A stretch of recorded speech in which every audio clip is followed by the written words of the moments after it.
All right, today we're back with another kind of tips video for Mythic Plus. So these are additional things that I either left out of my original video or hadn't discovered yet or thought of or forgot about. I'm going to try to keep this on the shorter side because I don't have as many, but starting off, let's talk about Ara'kara. Now this isn't really any kind of secret tech, it's more of how to optimize damage on the first boss.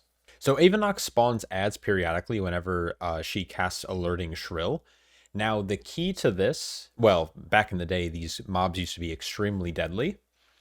So what we're looking at here, let me slow this down a wee bit. So these mobs tend to fixate everyone who is not a tank unless there is a player dead or Shadowmelds or vanishes, etc. Now, you can tell you're being fixated with these little eyes above you. And so the key to actually doing this without moving the boss and optimizing your damage onto the boss is by everyone standing in between where the ads spawn and obviously the boss.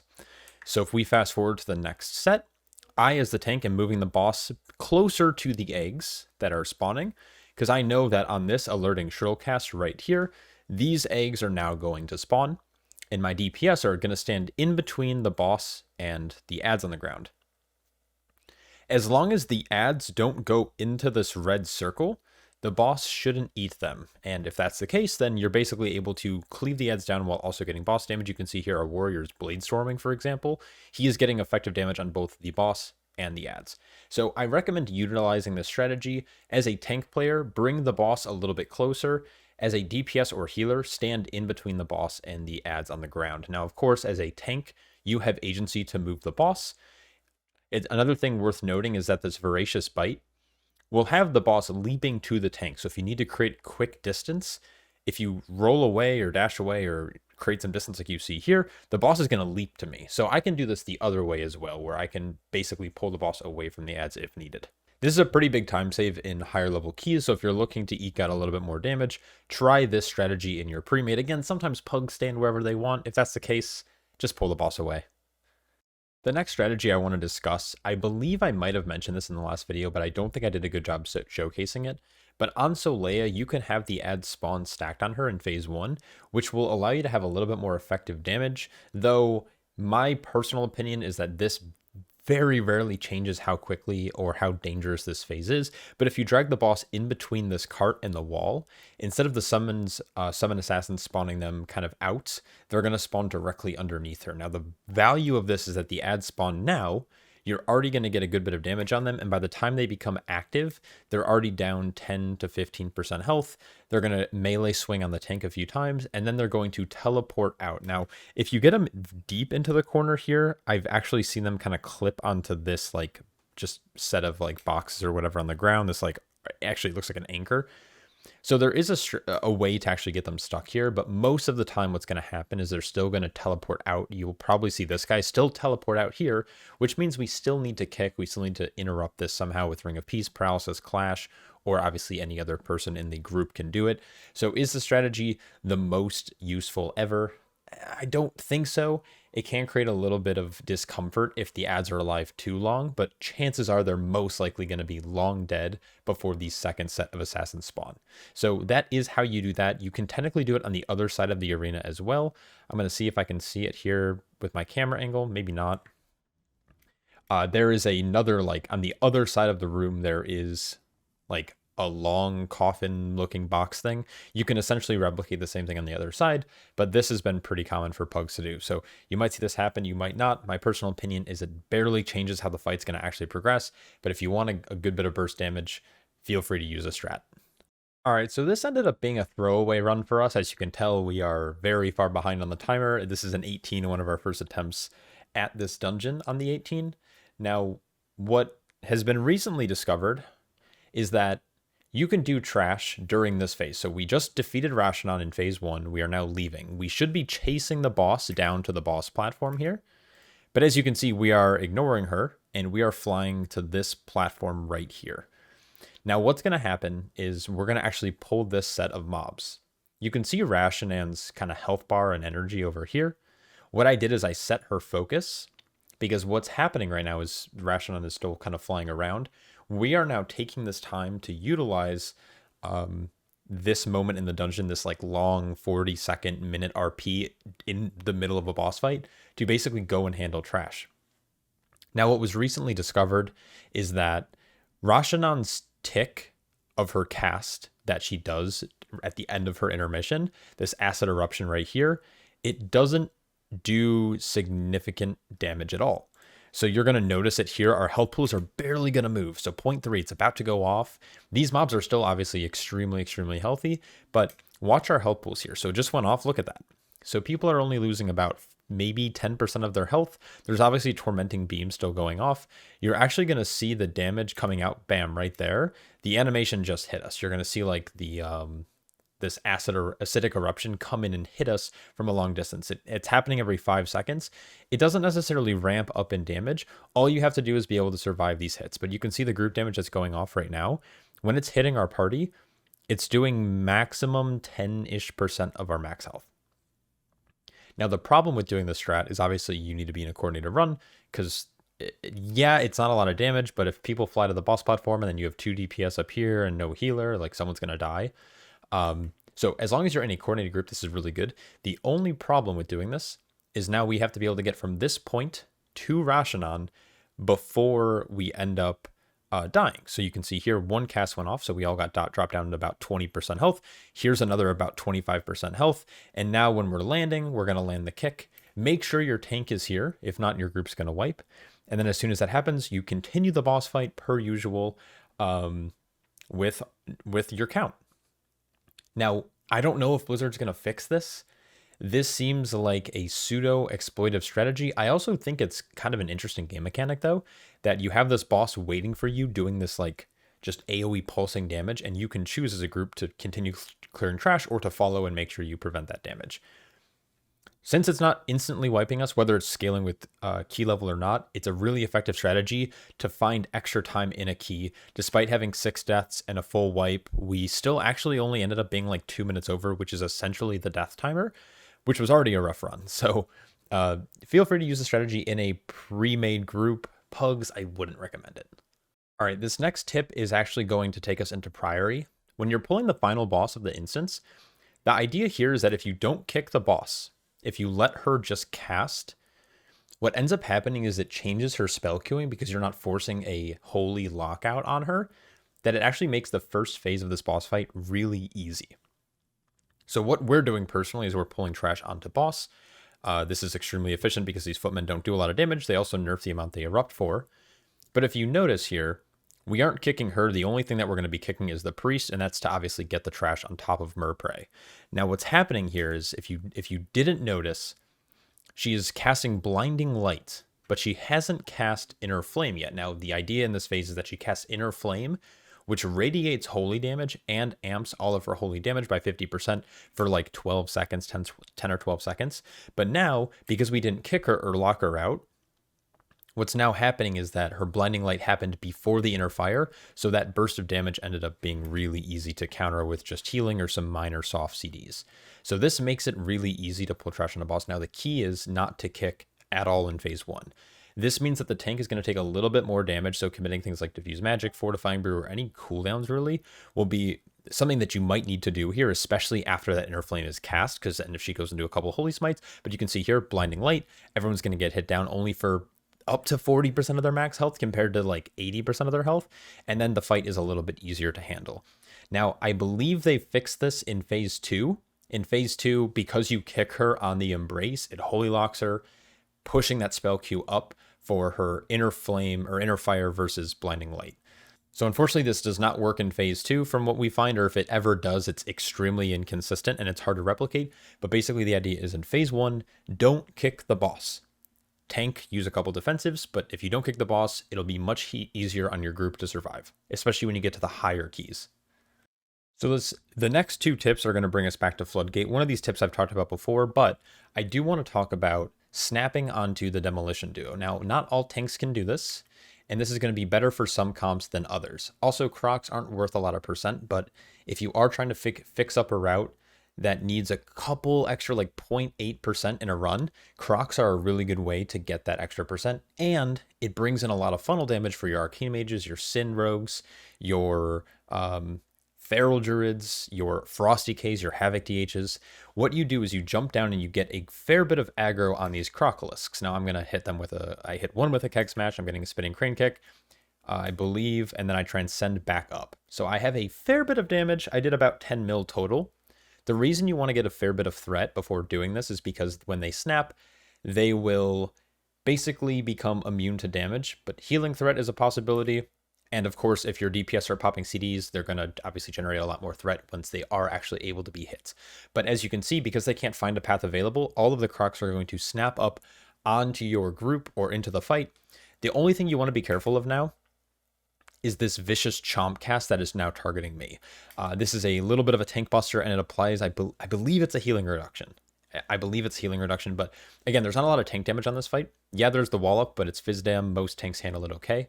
But doing this, again, provides funnel. Now, this is obviously not a great comp to showcase this in because we're playing Fury Warrior Outlaw, but it's an extra percent that we have in our route that we figured we can pull into boss without losing any single target damage and getting the percent out of the way.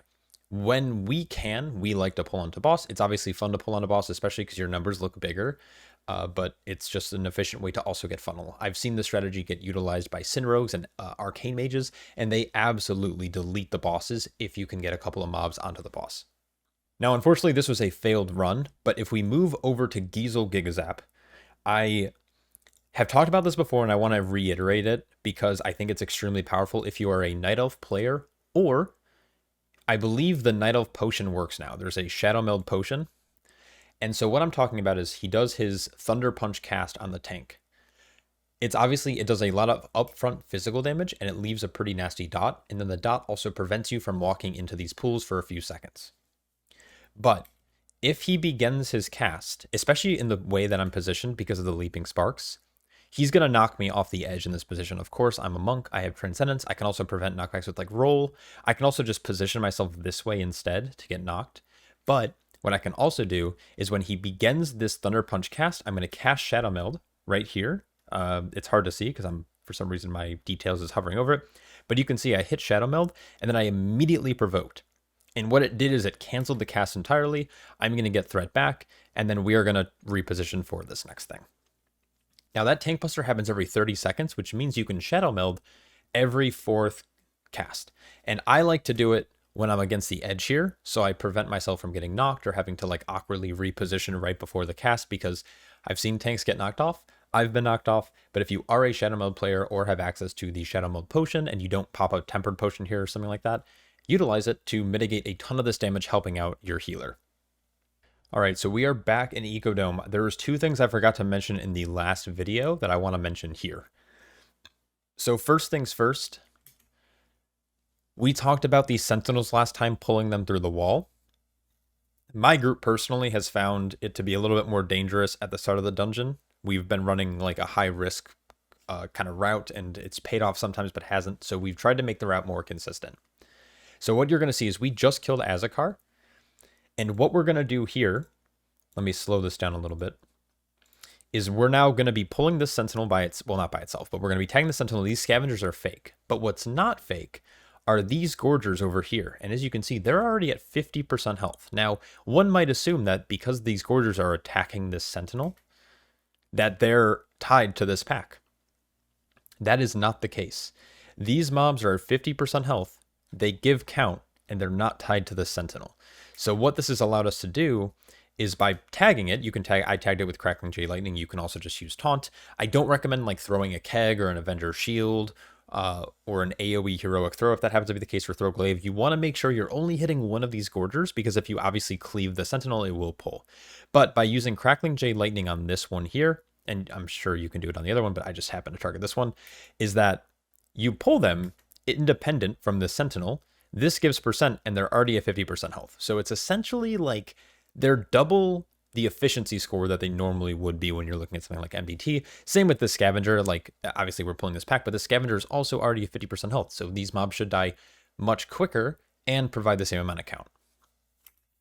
So that is the tip I have. Feel free to try to route these in. These are probably easier for the tank to deal with than dealing with extra Phase Blades. Phase Blades do a lot of damage. We used to pull these Phase Blades over here instead, but now we just pull these Gorgers, and it's essentially free count and much easier for me, as well as some of my other group, the only thing you have to pay attention to now in this poll in particular is that you're also going to have ground circles. So these things you have to obviously avoid, but honestly, for a full melee comp, not a big deal. You have a ton of time to obviously dodge it. Since I rolled out, rolled back in, and then still made it out. All right, so now the last tip I have. So the last tip I have for Ecodome that I forgot to mention in the last video is there is a strat or a way to optimize your like echoes on the last fight. So when you enter the boss room, this is the entrance, this is the hill, these are where the 2 packs are beforehand. We obviously are pulling a little bit of trash on the boss. Basically, the opposite side, so where I put this green world marker at, it's kind of hard to see beneath my like user like HUD here. When he does his intermission, he will always start, let me try to skip a little bit here. He will always start by spawning your souls will always be in the same-ish location. There's always going to be one on the green marker, one off to the right, and one off to the left. Now the distance and kind of the, I don't know, where in the circle it's going to spawn is a little like rough around the edges, but generally it's going to spawn either like in melee, a little bit out of melee, and it's going to spawn consistently green, and then over here, and then over here. But the Eternal Weave always has the same starting and ending location. So by starting on the green marker, as you can see my group is, obviously some of our melee are on the other side.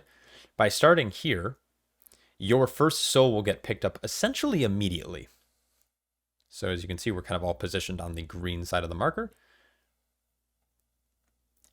The frontal always spawns in this location, and you can see our souls. It's obviously hard to see once these disappear, but look at where they spawn. They all spawn in this quadrant, or not quadrant, but like cone. The next ones all spawn in this cone, and these always spawn in this cone. Now, if you move counterclockwise, these frontals move clockwise. So if you move counterclockwise, you'll always be moving into the sector that has your soul in it. So by starting here, I am picking up this soul immediately, and then I'm going counterclockwise towards my next soul. I'm not going to pick it up because I'm trying to optimize this. I want to extend my 1 stack into 2 stacks when its duration's almost up. So now that it's at 4 seconds, I've already gotten now 7 seconds of a 10% damage amp. I'm now going to be extending that here shortly. And now I know where my last soul is, and watch this cone. This cone is going to rotate clockwise, give or take 60 degrees or whatever it ends up being. And it's now going to be hovering over our little souls right here. So these are extremely consistent. This happens every single time. By putting down a world marker, whether it's for your group or for yourself, you'll know where to start and where to end. And now I've had 5, 6, or I guess 5, I'm playing at half speed, 6. So what I'm doing now is I'm just trying to extend out this buff. This doesn't go off again until 6 seconds. So I have 2.5 seconds to pick the soul up. So I'm going to roll over, dash out, and we are good to go. And that gives us maximum uptime on our damage buff by extending it. And we have a very consistent order, so we don't have to freak out like, oh, which cone do I have to move to? Which soul do I have to pick up first? It is consistent. It's static. It never changes outside of like the little bit of RNG with the positioning here. So once again, I just want to show the phase one more quick time just to show that later in the fight, it's basically the same idea. The boss is obviously almost dead, but same thing here. Here comes our Eternal Weave cast. Our souls are about to spawn right about now. And again, souls on green, souls to the right, souls to the left. This one is going to pick up immediately, so we have the maximum amount of time. We're going to then strafe to the right. We're waiting for this soul. Once this goes 6 seconds in, it's going to then rotate 60 degrees, pick it up, and we are gaming. And so it's extremely consistent if you put down a world marker or if you remember. The world marker is like more for reference, but again, it's like opposite of the, I guess, entrance of the room, I guess is what we'll call it. So yeah, that's Ecodome. All right, so the last tip I have, I think I mentioned in my last video, but I don't think I showcased it. It is how to basically do double soaks on Chamberlain on the final boss. This is really, really good to do if you are a immune class or a tank. When he does Door of Shadows, he teleports to the center. He then basically grips all of the statues in. The damage of this goes off once he knocks them back. So there's the damage. Oops, I just kind of want to back this up a bit. So again, people think that the damage happens when these are moving. The damage happens after the telekinetic onslaught and after these statues land. So I have this playing at 50% speed. Let's look at the damage when these land. They land, then the damage happens when they turn, basically when they turn around. So obviously using defensive seer is really good, bark skin and survival. This is a lower key, so this is just for an example. But basically, they can be off center a little bit. So by positioning between two of these beams, within the boss's hitbox, you can see I'm standing really, really close, but I'm not quite up to this line yet. You can use these like tiles as a reference. If you stand on this line as close to the boss as possible, what's going to end up happening is I'm going to be soaking both of these beams. But for some weird reason, the beams don't tend to like stack damage. If you're soaking two beams instead of one, what's going to end up happening is that you're only taking the damage of one. So you can use an immunity, you can use a big DR. Right now, it's our DK and myself soaking. So I could just immune it with bubble, and he could just pop AMS. AMZ is also fine. You can see that it's a 12, so the damage doesn't look crazy high. But basically, you can help mitigate damage during the intermission after that explosive burst by having just 2 people soak instead of 4. So as a tank, you have a fair bit of agency over this. If you move in really, really, really close, in a pug group, you only need to rely on 2 people soaking instead of 3 people soaking, which can just be a little bit less of a headache. But that's pretty much it. That's going to sum up this tip video. Let me know if I missed anything down below, and if there's enough stuff that I did miss or some strategies that I'm just not covering. I will try to do that in a future video. If not, maybe a short or something where I can focus on just one specific strategy. Anyways, I hope this helped. Hope you learned something. I'll catch you all in the next one. Peace.